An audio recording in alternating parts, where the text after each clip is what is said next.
एक पंडित जी थे। वे रोज घर घर जाकर भागवत गीता का पाठ करते थे। एक दिन उन्हें एक चोर ने पकड़ लिया और कहा, तेरे पास जो कुछ भी है मुझे दे दो। तब पंडित जी बोले कि बेटा, मेरे पास कुछ भी नहीं है। तुम एक काम करना, मैं यहीं पड़ोस के घर में जाकर भागवत गीता का पाठ करता हूँ, वो यजमान बहुत दानी लोग हैं, जब मैं कथा सुना रहा होऊंगा तुम उनके घर में जाकर चोरी कर लेना। चोर मान गया। अगले दिन जब पंडित जी कथा सुना रहे थे तब वो चोर भी वहां आ गया। तब पंडित जी बोले कि यहां से मीलों दूर एक गांव है वृंदावन, वहां पर एक लड़का आता है जिसका नाम कान्हा है। वो हीरों जवाहरातों से लदा रहता है। अगर कोई लूटना चाहता है तो उसको लूटो। वो रोज रात को उस पीपल के पेड़ के नीचे आता है जिसके आसपास बहुत सी झाड़ियां हैं।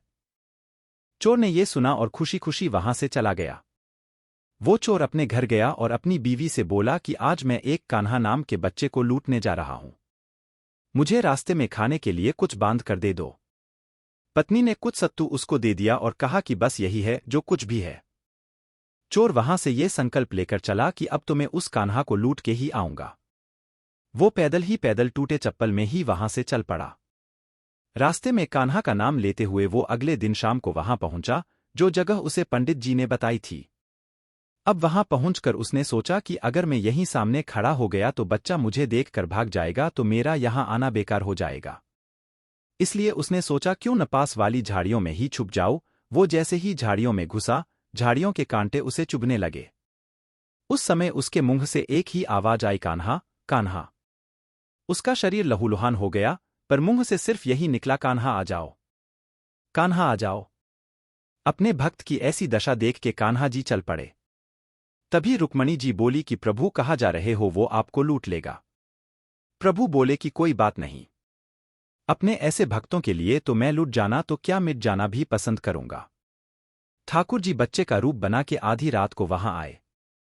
वो जैसे ही पेड़ के पास पहुंचे, चोर एकदम से बाहर आ गया और उन्हें पकड़कर बोला, ओ कान्हा, तूने मुझे बहुत दुखी किया है, अब ये चाकू देख रहा है न, अब चुपचाप अपने सारे गहने मुझे दे दे। कान्हा जी ने हंसते हुए उसे सब कुछ दे दिया। चोर हंसी खुशी अगले दिन अपने गांव में वापस पहुंचा।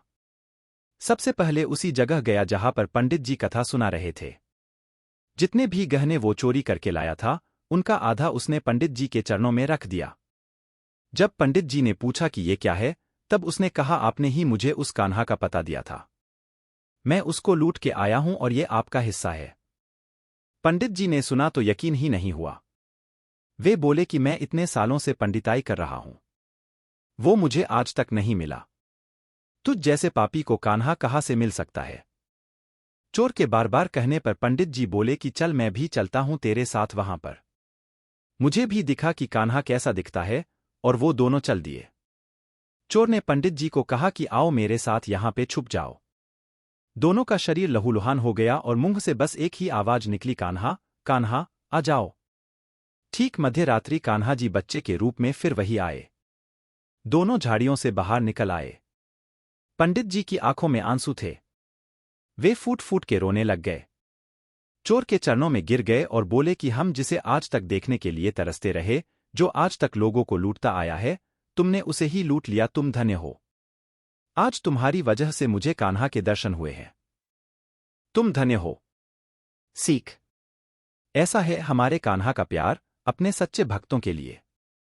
जो उसे सच्चे दिल से पुकारते हैं तो वो भागे भागे चले आते हैं। प्रेम से कहिए श्री राधे। मेरो तो गिरधर गोपाल दूसरों न कोई।